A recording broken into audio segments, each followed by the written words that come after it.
સમસ્યાઓથી ઘેરાયેલો એક યુવાન પોતાના પ્રશ્નોના ઉકેલ માટે એક વિદ્વાન પાસે ગયો. આ યુવાનની વાતો સાંભળતા જ વિદ્વાનને સમજાઈ ગયું કે યુવાન એના જીવનમાં આવેલી સમસ્યાઓને કારણે થોડો હતાશ થઈ ગયો છે.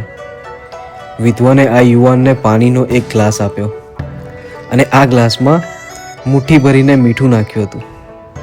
યુવાને તો એને સાદા પાણીનો ગ્લાસ સમજીને મોઢે લગાડ્યું.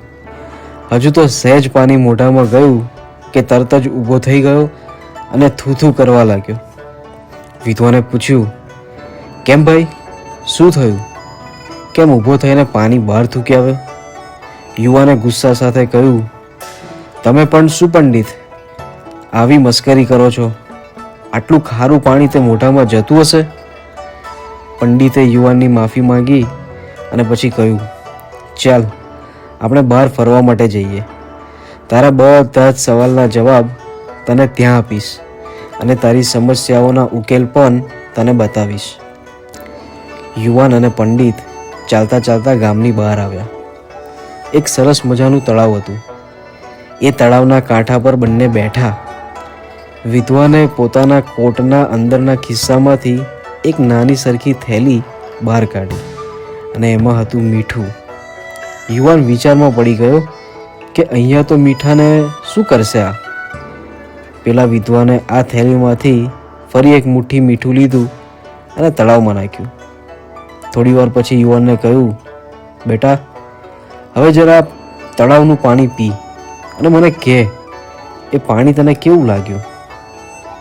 યુવાને તળાવમાંથી ખોબો ભરીને પાણી પીધું અને પછી વિદ્વાનને કહ્યું, પંડિતજી, પાણી સરસ મીઠું છે અને તમે જે મુઠ્ઠી ભરીને મીઠું આ તળાવમાં નાખ્યું એની કોઈ અસર આ પાણીની મીઠાશ ઉપર થઈ નથી. વિદ્વાને કહ્યું, અરે ભાઈ, ઘરે પાણીના ગ્લાસમાં પણ એક મુઠ્ઠી મીઠું નાખ્યું હતું ત્યારે તો મીઠાની અસર થઈ હતી, તો અત્યારે કેમ ના થઈ? યુવાન કહે, પંડિતજી, તમે પણ કેવી વાત કરો છો?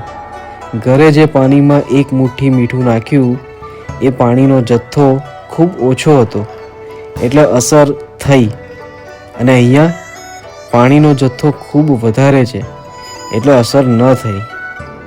વિદ્વાન માણસે યુવાનનો હાથ પકડીને પ્રેમથી કહ્યું, જો બેટા, સમસ્યા તો આ મુઠ્ઠીભર મીઠા જેટલી એક સરખી જ હોય છે, પણ જો આપણે આપણા વિચારોનું વાસણ મોટું કરી દઈએ તો એ સમસ્યાની કોઈ અસર થતી નથી.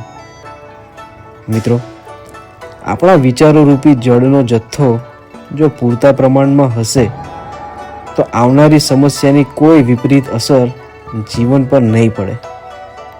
સમસ્યાની અસર હકારાત્મક વિચારોના અભાવને કારણે જ વધુ અનુભવ આવતી હોય છે.